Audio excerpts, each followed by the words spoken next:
Fala, Enemzeira, mais uma questão da playlist Língua que vai chegando ao fim, 9º episódio, vindo direto de 2022.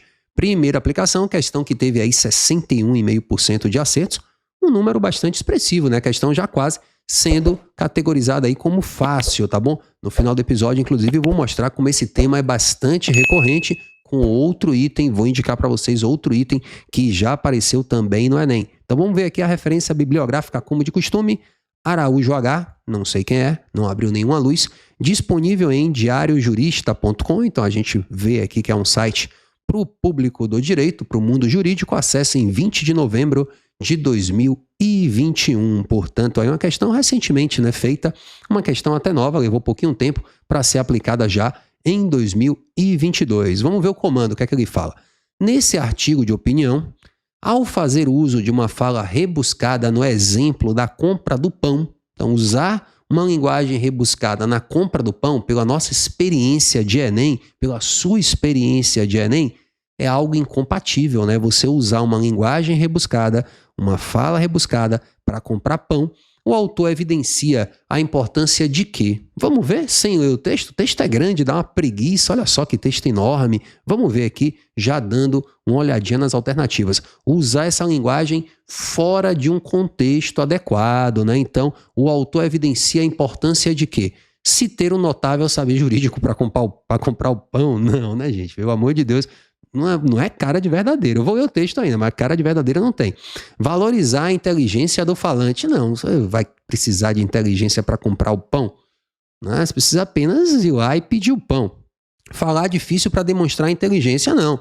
Isso deve ser criticado no texto, né? Isso é muito comum na realidade brasileira, desde, por exemplo, o pré-modernismo que aparece, isso, uma crítica de Monteiro Lobato no conto Colocador de Pronomes, críticas de Lima Barreto, que é outro autor pré-modernista, essa linguagem bastante pomposa, que ainda vigorava no início do século XX, com o parnasianismo, por exemplo. Coesão e coerência em documentos jurídicos. Qual é o documento jurídico que você mostra para comprar um pão? E aí, por eliminação, já a adequação da linguagem à situação de comunicação, né? Ou até uma inadequação. Então, aqui, sem ler o texto, pela nossa experiência enemzeira, letra E, tá? Mas vamos ver aqui o texto, o que é que ele traz pra gente. Por isso que é bom treinar pra gente ir debatendo essas coisas que o Enem recorrentemente traz. O complexo de falar difícil. O que importa realmente é que o detentor ou a detentora do notável saber jurídico saiba quando e como deve fazer o uso desse português versão 2.0, até porque não tem necessidade de alguém entrar numa padaria de manhã com aquela cara de sono falando o seguinte: por obséquio, Vossa Senhoria teria a hipotética possibilidade de estabelecer com minha pessoa uma relação de compra e venda mediante as imposições do Código Civil e do consumidor, para que seja possível a obtenção de 10 pãezinhos em temperatura estável, para que a relação pecuniária no valor de R$5 seja plenamente legítima e capaz de saciar minha fome matinal, fora o período enorme, o português extremamente descontextualizado, Então ele está aí criticando já, nosso gabarito está bem desenhado. Vou ler o texto só para uma coisa aqui de formalidade, para a gente debatendo alguma coisa que surja. O problema é que temos uma cultura de valorizar quem demonstra ser inteligente ao invés de valorizar quem de fato é.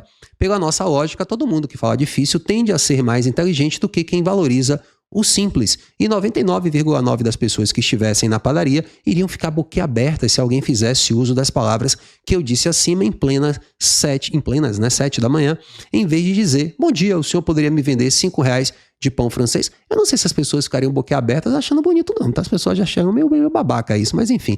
Agora entramos na parte interessante.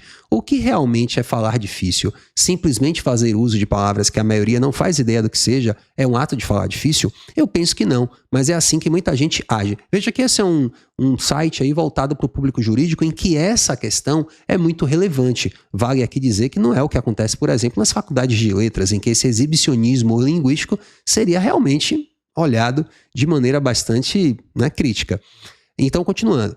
Eu penso que não, mas é assim que muita gente age. Falar difícil é fazer uso do simples, mas com coerência e coesão. Claro, falar de maneira incoerente, nem desconexa. Deixar tudo amarradinho gramaticalmente falando. Falar difícil pode fazer alguém parecer inteligente, mas não por muito tempo. E aí fica uma dica, você na sua redação, percebeu? Que o Enem está colocando esse tipo de visão e que não vale a pena rebuscar seu texto com palavras artificiais simplesmente para dizer, nossa, olha como eu tenho um vocabulário corretor.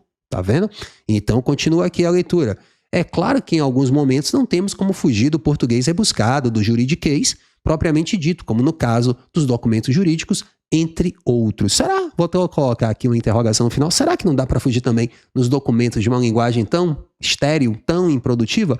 Então, gente, olha só. No caso do artigo de opinião, o autor evidencia a importância de que, se ter notável saber jurídico, nada a ver, valorizar a inteligência do falante poderia até despertar alguma dúvida, acho que a letra B pode até ser bem marcada, porque, né, é uma inteligência de falar simples, e não inteligência de falar, entre aspas, difícil, né? Falar difícil para demonstrar inteligência, ele critica isso, ele não fala da importância disso. Coesão e coerência sempre, né, não apenas em documentos jurídicos, como diz a letra D, e a alternativa, com toda certeza, adequar a linguagem à situação de comunicação. Então a gente tem aí uma questão que foi acertada por 62% do pessoal, né? A letra E, portanto, aí, o gabarito mais marcado, seguida depois da letra C, com 14%. Falar difícil para demonstrar inteligente. Olha que surpresa.